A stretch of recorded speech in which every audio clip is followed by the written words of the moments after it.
আসসালামু আলাইকুম সুপ্রিয় শিক্ষার্থীরা, ইউকে কোচিং এর পক্ষ থেকে সবাইকে স্বাগত জানাচ্ছি। আমি শ্রাবন্তী। আশা করি তোমরা সবাই ভালো আছো।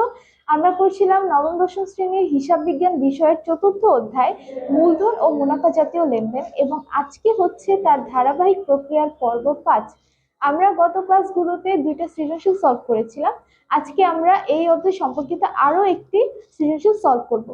তো সলভ করার আগে চলো প্রথমে আমরা সৃজনশীল প্রশ্নটি পড়ি, এরপরে আমরা সলভটা করব। তো আমাদের প্রশ্নটি হচ্ছে, আবুল স্টোরের 2017 সালের ব্যবসায়ের কিছু লেনদেন নিম্নে দেওয়া হলো। 1, মূলধন আনয়ন 2,70,000 টাকা। 2, আসবাবপত্র ক্রয় 2 লক্ষ টাকা। 3, পণ্যদ্রব্য ক্রয় 2,15,000 টাকা। 4, অতিরিক্ত মূলধন 85,000 টাকা। 5, ব্যাংক হতে ঋণ গ্রহণ 95,000 টাকা। 6, দোকান ভাড়া 25,000 টাকা। 7, বীমা সেলামি 5,000 টাকা অগ্রিম 50,000 টাকা। 8, কমিশন প্রাপ্তি 7,000 টাকা অগ্রিম 47,000 টাকা। 9, আসবাবপত্রের অপচয় 10,000 টাকা। 10, আগুনে বিনষ্ট পণ্য 25,000 টাকা। 11, বিদ্যুৎ বিল প্রদান 15,000 টাকা। 12, বাড়ি ভাড়া প্রাপ্তি 25,000 টাকা। 13, পুরাতন মোটর গাড়ি বিক্রয় 55,000 টাকা। তো এই হচ্ছে আমাদের উদ্দীপক। এবার হচ্ছে আমাদের প্রশ্ন, সেটা হচ্ছে ক নম্বরে বলছে যে মূলধন ও মুনাফা জাতীয় মূলধন জাতীয় প্রাপ্তির পরিমাণ নির্ণয় করো। খ নম্বরে বলছে মুনাফা জাতীয় আয় ও ব্যয়ের পরিমাণ নির্ণয় করো। গ নম্বরে বলছে মালিকানা সত্ত্বের পরিমাণ নির্ণয় করো। তো এবার হচ্ছে আমরা ক নম্বরটা করব, মূলধন জাতীয় প্রাপ্তির পরিমাণ। আচ্ছা, মূলধন জাতীয় প্রাপ্তির পরিমাণ মানে মানে প্রথমে আমরা দেখি যে মূলধন জাতীয় লেনদেন কোনগুলা, তার মধ্যে থেকে আমরা প্রাপ্তিগুলো নির্ণয় করব। প্রথমে যেহেতু তোমাকে মূলধন জাতীয় প্রাপ্তি নির্ণয় করতে বলছে, তো আগে তোমাকে মূলধন জাতীয় লেনদেন চিহ্নিতকরণ করতে হবে। মুনাফা জাতীয় দিকে তুমি চোখ দিবাই না, ঠিক আছে? শুধুমাত্র তোমার যে মূলধন জাতীয় যে লেনদেন গুলো আছে, আগে হচ্ছে তোমাকে ওই দিকেই ফোকাস করতে হবে। তো প্রথমে তুমি মূলধন জাতীয় লেনদেন গুলা বের করবা, এরপরে হচ্ছে ওখান থেকে আবার মূলধন জাতীয় প্রাপ্তি কি আছে সেটা তোমাকে বের করতে হবে। তো দেখো, প্রথমে 1 নম্বরে বলছে যে মূলধন আনয়ন। তো আমরা জানি যে মূলধন জাতীয় লেনদেন কোনগুলা। মূলধন জাতীয় লেনদেন হচ্ছে যেগুলো সচরাচর ঘটে না, একদম অনিয়মিত ঘটনাগুলো হচ্ছে মূলধন জাতীয় লেনদেন।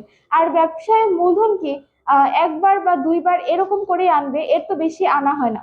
তো মূলধন আনয়ন হচ্ছে আমাদের জন্য কি মূলধন জাতীয় লেনদেন। এরপরে আসবাবপত্র ক্রয়। আসবাবপত্র ক্রয় তো আমরা সচরাচর করি না, আমরা হচ্ছে এটা কয়েক বছর পর পর, বা এটা কিন্তু অনিয়মিত একটি ঘটনা, এটা কিন্তু নিয়মিত না। তো আসবাবপত্র ক্রয়টাও আমাদের জন্য কি মূলধন জাতীয় লেনদেন।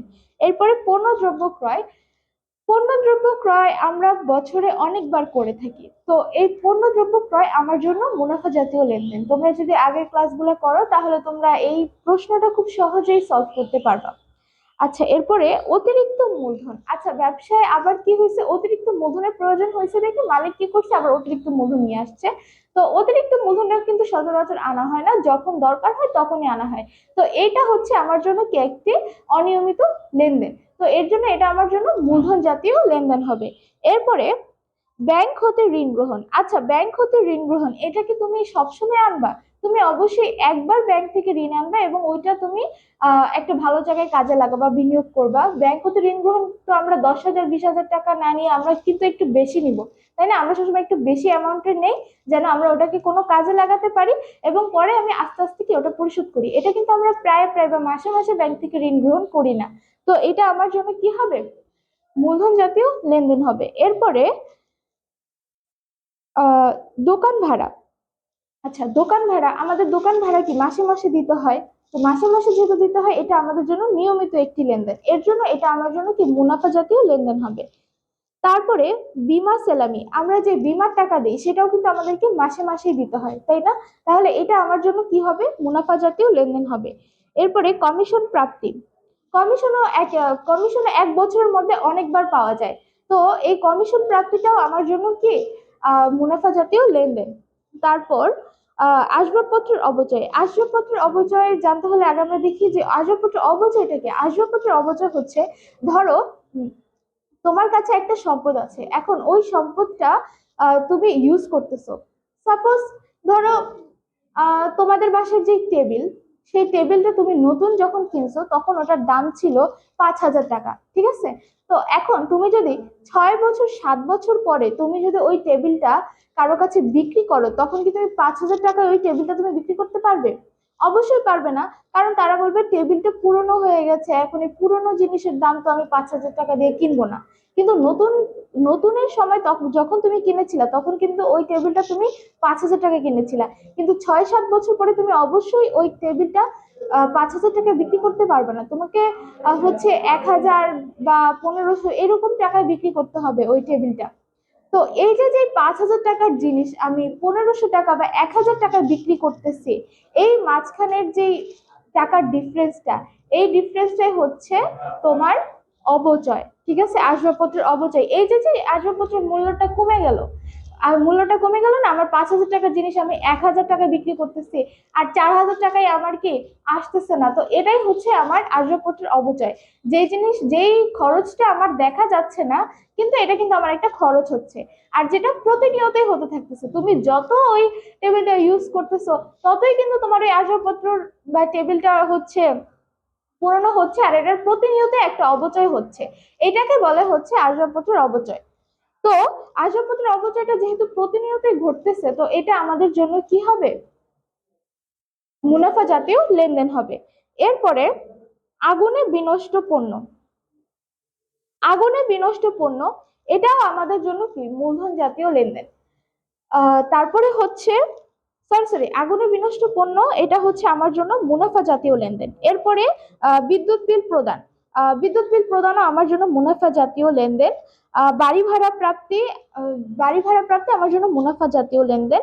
পুরাতন মোটর গাড়ি বিক্রয়, পুরাতন মোটর গাড়ি বিক্রয় কিন্তু আমরা সচরাচর করি না। আমাদের মোটর গাড়ি যখন থাকবে, মোটর গাড়ি তো আমাদের একটি মূলধন জাতীয় লেনদেন, তাই না? মোটর গাড়ি বিক্রয়টা, কারণ এটা তো আমরা সচরাচর বিক্রয় করব না। এটা আমরা হচ্ছে মানে মেইন কথা হচ্ছে এই যে জিনিসগুলা অনিয়মিত ঘটনা, ঠিক আছে? তুমি তো প্রতিদিন মোটর গাড়ি বিক্রি করতেছো না। আর এখানে মেইন কথা হচ্ছে যে যখন তুমি একটা সম্পদ বিক্রি করবে, সেই জিনিসগুলো কিন্তু তুমি প্রতিদিন বিক্রি করবে না। তুমি যদি একটা ফ্রিজ বিক্রি করো, ঠিক আছে, এই ফ্রিজটাকে তুমি প্রতিদিন বিক্রি করবে? তোমার বাসায় কি অনেক অনেক ফ্রিজ আছে? সবার বাসায় তো একটাই ফ্রিজ থাকে, বা দুইটা বা তিনটা, এর বেশি তো আর থাকে না। তো যখন তুমি এটা বিক্রি করতেছো, ওই এক দুইবার বা তিনবার বিক্রি করতেছো তোমাদের বাসায় ফ্রিজ গুলা। তো এখন যে জিনিসগুলো প্রতিনিয়ত ঘটতেছে না, হঠাৎ একদিন দুই দিন, সেই জিনিসগুলাই হচ্ছে কি মূলধন জাতীয় লেনদেন। তো পুরাতন মোটর গাড়ি বিক্রয়, এটাও আমাদের জন্য কি একটি মূলধন জাতীয় লেনদেন। তাহলে দেখো কোনগুলা মূলধন জাতীয় লেনদেন এবং কোনগুলা মুনাফা জাতীয় লেনদেন, সেই জিনিসগুলা কিন্তু আমরা বুঝে গেছি। এবার আমরা যেহেতু মূলধন জাতীয় লেনদেন চিহ্নিতকরণ করতে পারছি, এবার আমরা এখান থেকে, যেহেতু আমাদের প্রশ্নে চাইছে যে মূলধন জাতীয় প্রাপ্তি, আমাদের এখন সেই প্রাপ্তিটা নির্ণয় করতে হবে।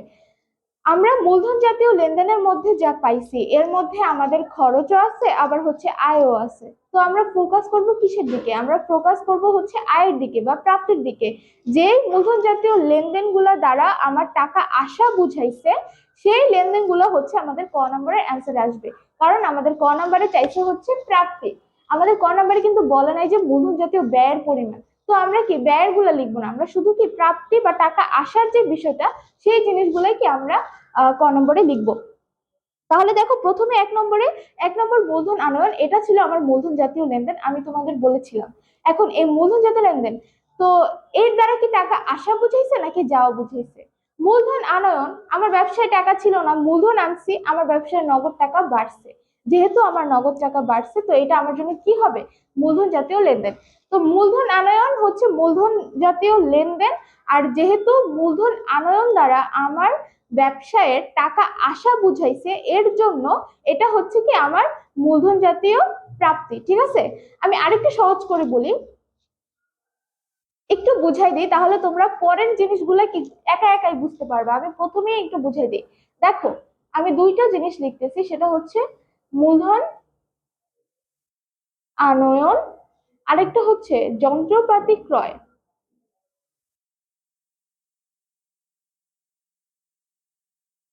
আচ্ছা, মূলধন আনয়ন আরেকটা হচ্ছে কি যন্ত্রপাতি ক্রয়। এখন মূলধন আনয়ন হচ্ছে আমার মূলধন জাতীয় লেনদেন, যন্ত্রপাতি ক্রয়ও কিন্তু আমার মূলধন জাতীয় লেনদেন, কারণ এই দুইটাই কিন্তু ব্যবসার অনিয়মিত ঘটনা, তাই না?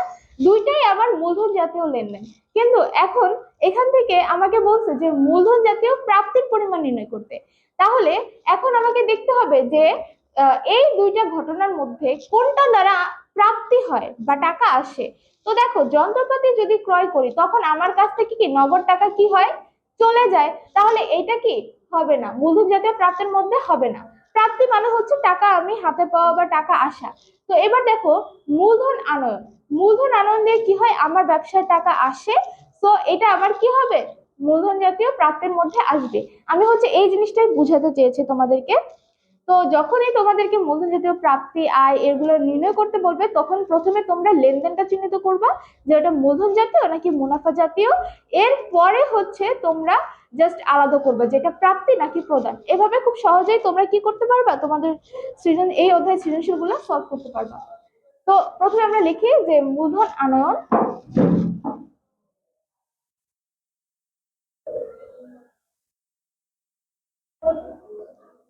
মূলধন আনয়ন মূলধন আনয়ন হচ্ছে 2,70,000 টাকা। ঠিক আছে। এরপরে আছে আসবাবপত্র ক্রয়। এই যে একটু আগে আমি বলছিলাম না যে মূলধন জাতীয় লেনদেনের মধ্যে আবার প্রাপ্তি প্রদান দুইটাই থাকবে। তাহলে আসবাবপত্র ক্রয় এটা কিন্তু মূলধন জাতীয় লেনদেন। কিন্তু এটা কি আমার টাকা আসে নাকি এটার মাধ্যমে টাকা যায়? তুমি একটা আসবাবপত্র কিনছো, অবশ্যই তোমাকে টাকা দিতে হবে। তো এটা কি হবে, প্রদান হবে। আমরা শুধুমাত্র ফোকাস করব যে কোথায় হচ্ছে আমার টাকা আসবে, মূলধন জাতীয় প্রাপ্তি হবে। আচ্ছা, এরপরে হচ্ছে পণ্যদ্রব্য ক্রয়। পণ্যদ্রব্য ক্রয়তে আমার মুনাফা জাতীয় লেনদেন। অতিরিক্ত মূলধন 4 নম্বরে আছে অতিরিক্ত মূলধন। তো এই অতিরিক্ত মূলধন আমার জন্য কি হবে, মূলধন জাতীয় প্রাপ্তি হবে, কারণ অতিরিক্ত মূলধনটা প্রথমে হচ্ছে আমার মূলধন জাতীয় লেনদেন। এরপরে এরপরে এটা যেহেতু মূলধন জাতীয় লেনদেন, এখন আমরা দেখবো যে এটা কি প্রাপ্তি নাকি প্রদান। তো যেহেতু আমার ব্যবসায় অতিরিক্ত মূলধন আসছে, তাহলে অবশ্যই আমার টাকা আসছে। আর টাকা আসার কারণে এটা আমার জন্য কি হবে, মূলধন জাতীয় প্রাপ্তি হবে। তো আমরা এখানে লিখবো অতিরিক্ত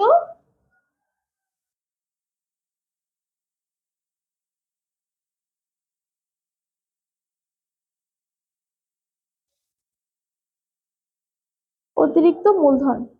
অতিরিক্ত মূলধন 85,000 টাকা। আচ্ছা, এরপরে এরপরে আছে 5 নম্বরে ব্যাংক হতে ঋণ গ্রহণ। আচ্ছা, ব্যাংক হতে ঋণ গ্রহণ এটাও কিন্তু আমাদের জন্য কি অনিয়মিত ঘটনা, এটা সচরাচর ঘটে না। কয়েকবার ঘটে বছরে, 1-2 বার এরকম। তুমি তার বছরে বারবার ব্যাংক থেকে ঋণ নিবা না, তাই না? তো এটা আমার জন্য কি মূলধন জাতীয় লেনদেন। তাহলে আমরা ও আচ্ছা, এটা প্রাপ্তি নাকি প্রদান? যেহেতু ব্যাংক থেকে ঋণ নিছি, আমার কাছে টাকা আসছে, তো এটা আমার জন্য কি হবে, মূলধন জাতীয় প্রাপ্তি হবে। এবার দেখো, ব্যাংক হতে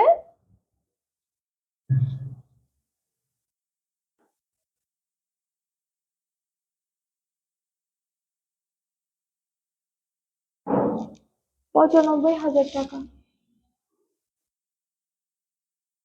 আচ্ছা, এরপরে বলছে দোকান ভাড়া, এটা আমার মুনাফা জাতীয় লেনদেন, সো এটা আসবে না। বীমা সালামি মুনাফা জাতীয়, কমিশন প্রাপ্তিও মুনাফা জাতীয়, আসবাবপত্রের অপচয় মুনাফা জাতীয়, আগুনে বিনষ্ট পণ্য মুনাফা জাতীয়, বিদ্যুৎ বিল মুনাফা জাতীয়, বাড়ি ভাড়া মুনাফা জাতীয়, পুরাতন মোটর গাড়ি বিক্রয় এটা আমার জন্য মূলধন জাতীয় লেনদেন।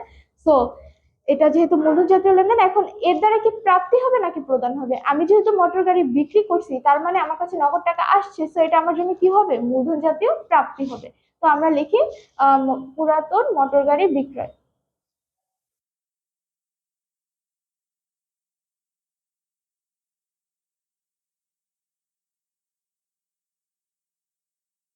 পুরাতন মোটর গাড়ি বিক্রয় হচ্ছে আমার 55,000 টাকা। আচ্ছা, এখানে যেহেতু আমাদের আর নাই, তো আমরা কি করে দিব, এখন এখানে ক্লোজ করে দিব। ক্লোজ করে দেওয়ার পর এবার আমরা এটা যোগ করি। 2,70,000, 95,000, 55,000। আচ্ছা, 5,05,000 টাকা। 5,05,000 টাকা হচ্ছে আমাদের অ্যান্সার।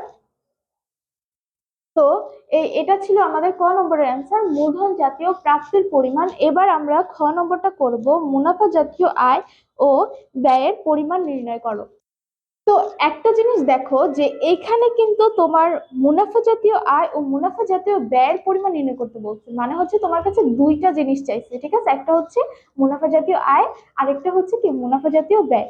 তো তোমাকে দুইটা টাইটেল দিয়ে ম্যাথটা করতে হবে। তো আমরা প্রথমে হচ্ছে মুনাফা জাতীয় আয়ের টাইটেলটা দিই, তারপরে আমরা প্রথমে মুনাফা জাতীয় আয় বের করবো।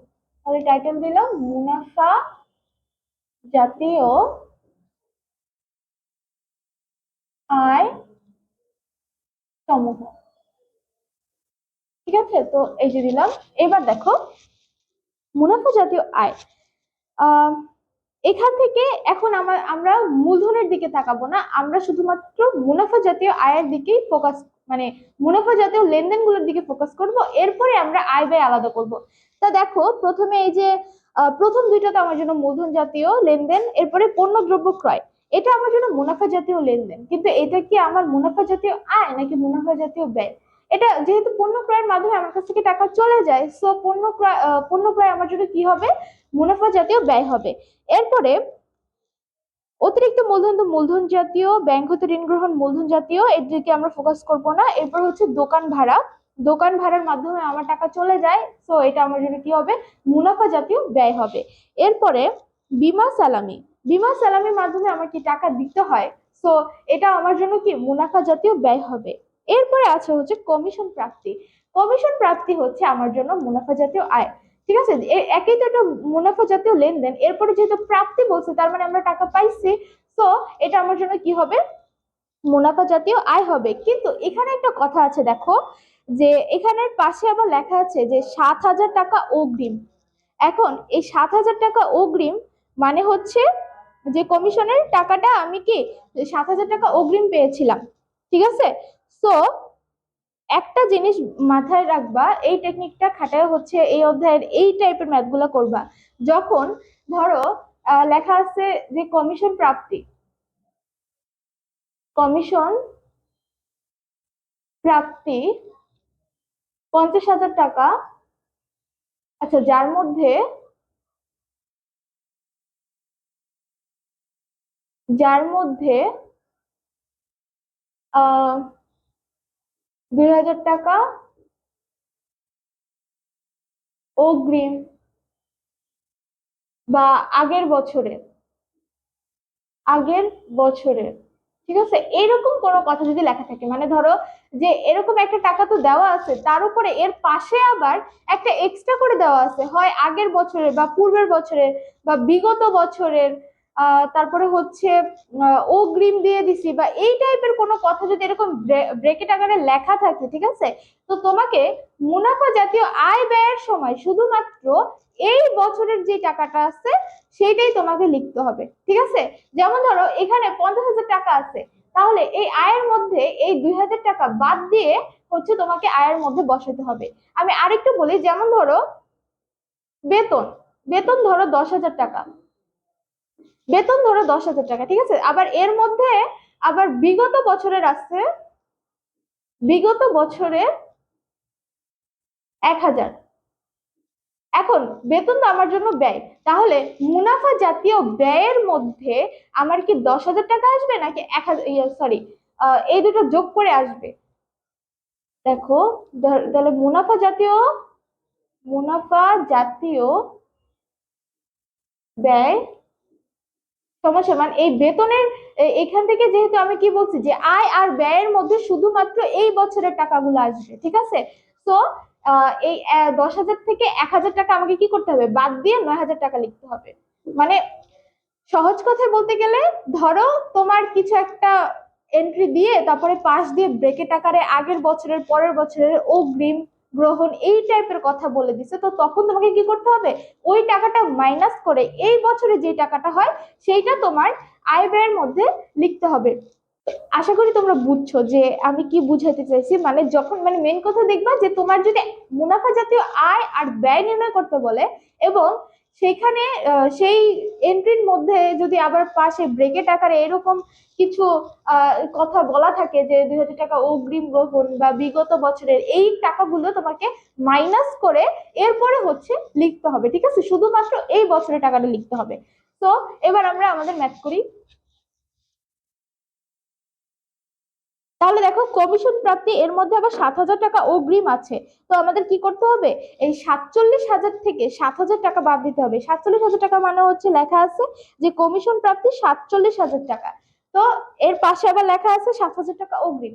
তো আমাকে এই 7,000 টাকাটা বাদ দিয়ে তারপরে আমাকে আয়ের মধ্যে কি করতে হবে? লিখতে হবে। তো আমরা লিখি কমিশন প্রাপ্তি 47,000 মাইনাস 7,000, ঠিক আছে? 40,000। হ্যাঁ, আমরা একটা পাইলাম। এরপরে হচ্ছে আসবাবপত্রের অপচয়, এটা আমার জন্য মুনাফা জাতীয় ব্যয়। আগুনে বিনষ্ট পণ্য, এটাও মুনাফা জাতীয় ব্যয়। বিদ্যুৎ বিল প্রদান মুনাফা জাতীয় ব্যয়। বাড়ি ভাড়া প্রাপ্তি, এটা আমার জন্য কি মুনাফা জাতীয় আয়, কারণ বাড়ি ভাড়া তো আমি মাসে মাসেই পাবো, সো এটা আমার জন্য কি হবে? মুনাফা জাতীয় প্রাপ্তি হবে, সরি মুনাফা জাতীয় আয়। তো বাড়ি ভাড়া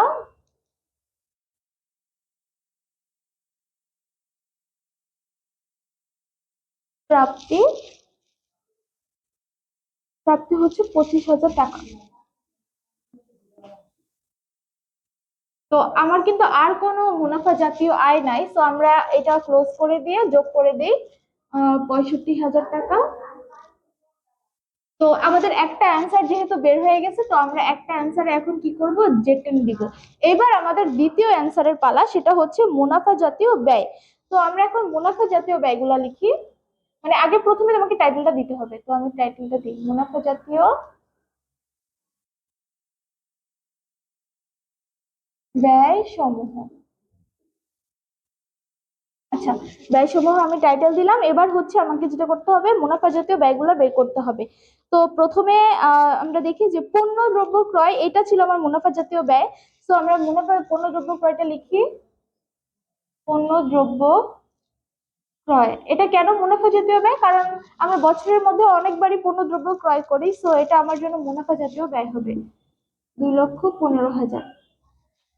আচ্ছা, এরপরে আছে হচ্ছে দোকান ভাড়া। আমরা দোকান ভাড়াটা লিখবো। দোকান ভাড়া আমরা মাসে অনেকবার, মানে বছরে অনেকবার দোকান ভাড়া প্রদান করতে হয় মাসে মাসে। তো দোকান ভাড়া আমার জন্য মুনাফা জাতীয় ব্যয় 25,000 টাকা। আচ্ছা, এরপরে আছে হচ্ছে আমার জন্য বিমা স্যালামি। হ্যাঁ, এবার দেখো, বিমা স্যালামির মধ্যে আবার 5,000 টাকা অগ্রিম বলা আছে। তো আমি কি বলছিলাম যে মুনাফা জাতীয় আয় ব্যয়ের ক্ষেত্রে এরকম কোনো এক্সট্রা যে টাকাগুলো থাকবে এগুলো আমাকে বাদ দিয়ে লিখতে হবে। সো আমার যেহেতু বিমা স্যালামি আছে এখানে 50,000 টাকা, সেই 50,000 টাকা থেকে 5,000 টাকা অগ্রিমের টাকাটা আমাকে বাদ দিয়ে বাকি টাকাটা লিখতে হবে। এটা শুধুমাত্র আয় ব্যয়ের ক্ষেত্রে, ঠিক আছে? আয় ব্যয়ের ক্ষেত্রে শুধুমাত্র এই বছরেরটা ইনক্লুড করা হবে, আর কোনোটা না। তো আমরা এখন লিখবো বিমা সালামি,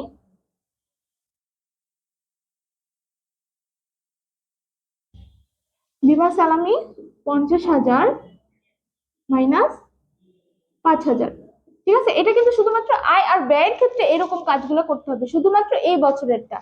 তো এটা হবে 45,000। আচ্ছা, এরপরে আছে হচ্ছে আসবাবপত্রের অপচয়। আসবাবপত্রের অপচয়টা তো আমি তোমাদের আগেই বুঝাইছি। আসবাবপত্রের অপচয়, আসবাবপত্রের অপচয় হচ্ছে 10,000 টাকা। আচ্ছা, এরপরে আগুনে বিনষ্ট পণ্য।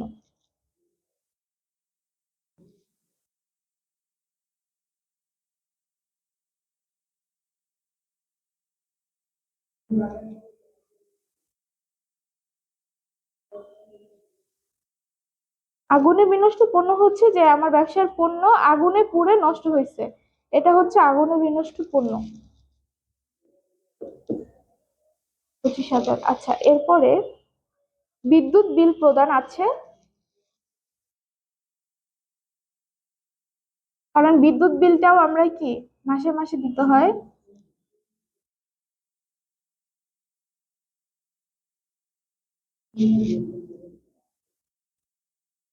ঠিক আছে, হয়ে গেল। আমাদের আমাদের কিন্তু আর কোনো মুনাফা জাতীয় ব্যয় নাই, সো আমাদের এই জিনিসগুলো আমরা লিখে এখন আমরা জাস্ট যোগ করে দিব। আচ্ছা আমরা একটু যোগ করি। 1000, 45,000, 10,000, 20,000, 15,000, 3,35,000। আচ্ছা আমাদের অ্যান্সার আসবে হচ্ছে 3,35,000।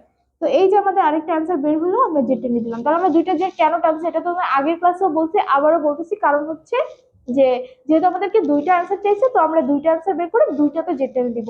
তো এই যে গেল আমাদের মুনাফা জাতীয় আয় আর ব্যয়ের পরিমাণ। এইবার হচ্ছে আমরা আচ্ছা আরেকবার বলে দিতেছি, সেটা হচ্ছে যেহেতু আমাদের এখানে মুনাফা জাতীয় আয় আর ব্যয় চাইছে, ঠিক আছে, আমি মুনাফা জাতীয় আয় ব্যয় তো আমি বের করতে পারবো, কিন্তু এখানে মেন জিনিস বোঝার হচ্ছে যখন ওই যে আমি বললাম না যে একটা এন্ট্রি লেখা থাকবে এবং পাশ দিয়ে ব্রেকেট আকারে আরেকটা বলা থাকবে যে অগ্রিম বা বিগত বছরের, এই টাইপের কোনো যদি কথা থাকে, তখন মুনাফা জাতীয় আয় আর ব্যয়ের ক্ষেত্রে তোমাকে ওই টাকাগুলো বাদ দিয়ে তারপরে হচ্ছে তোমাকে এই বছরের টাকাটা লিখতে হবে। এটাই হচ্ছে পার্থক্য, ঠিক আছে। তো এই ছিল হচ্ছে আমাদের খ নাম্বার। এবার আমরা গ নাম্বার করব মালিকানা সত্ত্বের পরিমাণ। তো মালিকানা সত্ত্ব নির্ণয় করার জন্য আমাদের যে সূত্রটা জানতে হবে, এটা তোমাদের আগে যে পর্বগুলো করাইছি, দ্বিতীয় অধ্যায় বা তৃতীয় অধ্যায়ে আমি তোমাদেরকে মালিকানা সত্ত্বের পরিমাণটা নির্ণয় করা শিখাইছিলাম। আমি আবারও রিপিট করছি, দেখো। আহ মালিকানা সত্ত্ব নির্ণয়ের জন্য প্রথমেই তোমাকে মূলধন গুলা মূলধন আহ যোগ করতে হবে। এরপর যদি অতিরিক্ত মূলধন থাকে তো ওইটাও যোগ করতে হবে। অতিরিক্ত মূলধন, আয়গুলো যোগ করতে হবে, আর ব্যয়গুলো মাইনাস করতে হবে। এই কয়টা জিনিস, ঠিক আছে। মূলধন যোগ অতিরিক্ত মূলধন যোগ আয় সমূহ, যতগুলো আয় আছে সেই আয়গুলো যোগ করতে হবে, যত ব্যয় আছে সেই ব্যয়গুলো কি বাদ দিতে হবে। অবশ্যই মুনাফা জাতীয় আয় আর ব্যয়, ঠিক আছে। তো এখন আমরা এই সূত্রটা মনে রাখবো, মূলধন অতিরিক্ত মূলধন যোগ আয় সমূহ মাইনাস ব্যয় সমূহ। তো প্রথমে আমরা মূলধনটা লিখি। মূলধন, আচ্ছা আমাদের মূলধন কত টাকা আছে? মূলধন আছে হচ্ছে 2,70,000 টাকা। তো আমরা লিখি 2,70,000 টাকা। এরপরে দেখো আমার এই ম্যাথের মধ্যে কিন্তু অতিরিক্ত মূলধন ছিল, তাই না? তো অতিরিক্ত মূলধন কি হবে? মূলধনের সাথে যোগ হবে। তো আমরা অতিরিক্ত মূলধনটা লিখবো। অতিরিক্ত অতিরিক্ত মূলধন, অতিরিক্ত মূলধন হচ্ছে 85,000 টাকা। 85,000 টাকা। তো এবার আমাদেরকে কি করতে হবে? এটা যোগ করে দিতে হবে। তো এটা আমরা যোগ করি। 3,55,000, 3,55,000, হ্যাঁ। তো এটা গেল। এবার যেটা করতে হবে, আমাকে যে আয়গুলো আছে সেই আয়গুলো যোগ করতে হবে, আর ব্যয় যেগুলো আছে সেগুলো বাদ দিতে হবে। এখন দেখো তুমি চাইলে এখানে আয়গুলা নর্মালি লিখতে পারো, যেমন এখানে আয় কি কি ছিল? এখানে আয় ছিল হচ্ছে কমিশন প্রাপ্তি, ভাড়া প্রাপ্তি, এরকম করে লিখে নিয়ে যোগ করতে পারো। কিন্তু একটা জিনিস দেখো, তুমি কিন্তু এই আয় আর ব্যয়ের পরিমাণটা আমাদের যে খ নম্বর ছিল সেই খ নম্বরে তুমি কি করে ফেলছো? আহ করে ফেলছো, তাই না? যে আয়ের পরিমাণও বের করছো, ব্যয়ের পরিমাণও বের করছো। তাহলে আমাদের শুধু শুধু কষ্ট করার আর কি দরকার? আমরা শুধু সেই খ নম্বর থেকে এনে আমরা এখানে বসে দিব। তাহলে আমরা আয়গুলো কি পাইছিলাম? তাহলে যোগ মুনাফা জাতীয় আয় সমূহ, সমূহ যেটা পাইছি আমরা খ হতে, ঠিক আছে, খ হতে প্রাপ্ত। তো খ থেকে আমরা কত টাকা পাইছিলাম? খ থেকে আমরা পাইছিলাম হচ্ছে 65,000 টাকা। 65,000 টাকা আমরা আয় পাইছিলাম। তো এবার আমাদেরকে এটা আগে যোগ করে নামাতে হবে। তাহলে 3,55,000 আর হচ্ছে 65,000 হলো 4,20,000। আচ্ছা 4,20,000। এবার কি করতে হবে? আয় তো যোগ করা শেষ, এবার আমাকে কি করতে হবে? ব্যয়গুলো বাদ দিতে হবে। তো আমি এখন ব্যয় বাদ দিই। তাহলে মুনাফা জাতীয় ব্যয়, যেটাও আমরা পাইছি খ নম্বর থেকে, ঠিক আছে। মুনাফা জাতীয় ব্যয় সমূহ খ হতে প্রাপ্ত। মুনাফা জাতীয় ব্যয়। আচ্ছা, ব্যয় আমরা পেয়েছিলাম হচ্ছে 3,35,000। 3,35,000, তো আমরা এটা মাইনাস করি। মাইনাস করার পর যেহেতু ব্যয় মাইনাস করতে হবে, সো আমরা মাইনাস করে দিব। 4,20,000 থেকে 3,35,000 কি করবো, মাইনাস করবো। মাইনাস করলে হবে হচ্ছে 85,000। 85,000, এটাই আমাদের অ্যান্সার, আমরা যেটা নিয়ে দিব। শেষ। তাহলে এই হচ্ছে আমাদের মালিকানা সূত্রের পরিমাণ। তোমরা যখনই মালিকানা সূত্র নির্ণয় করতে যাবে, সেখানে প্রথমেই তোমাকে আগে মূলধনটা লিখতে হবে। আর যদি অতিরিক্ত মূলধন থাকে, তখন এই মূলধনের সাথে অতিরিক্ত মূলধনটা কি করতে হবে, যোগ করতে হবে। এরপরে ওই অঙ্কে যতগুলো আয় আছে, সেই আয়গুলো তোমাকে যোগ করতে হবে, এবং যতগুলো ব্যয় আছে সেই ব্যয়গুলো বাদ দিতে হবে। আর এখানে যদি আমার উত্তোলন থাকতো, সেই উত্তোলনটাও কি আমাকে বাদ দিতে হইতো। তো এই ছিল হচ্ছে মালিকানা সত্য, মানে উত্তোলন কিন্তু আমার এই অঙ্কে নাই দেখে আমি শুধু লিখছি যে মূলধন যোগ অতিরিক্ত মূলধন যোগ আয় মাইনাস ব্যয়। কিন্তু যদি উত্তোলন থাকে, তোমাকে কি করতে হবে, উত্তোলনও বাদ দিতে হবে। এই অঙ্কে ছিল না দেখে উত্তোলন বাদ যায় নাই। আর এখানে তুমি আইগুলো চাইলে হচ্ছে এখান থেকে আলাদা আলাদা ভাবেও লিখতে পারো, আবার একসাথে করে, যেমন আমি খ থেকে নিয়ে লিখে দিছি, তোমরা এভাবেও লিখতে পারো। তবে আমার মতে হচ্ছে এভাবে করলে ইজি হবে, কারণ পরীক্ষার হলে তোমাদের হাতে এত সময় থাকবে না যেহেতু ভেঙে ভেঙে লেখার। যেহেতু এটা সহজ করে লেখা যায়, তো তোমরা এভাবেই ফলো করবে, এভাবে লিখতে, ঠিক আছে। আশা করি তোমরা আজকে সৃজনশীলটা বুঝতে পারছো। ইনশাল্লাহ দেখা হবে পরবর্তী ভিডিওতে। সেই পর্যন্ত তোমরা ভালো থাকো, সুস্থ থাকো, আল্লাহ হাফেজ।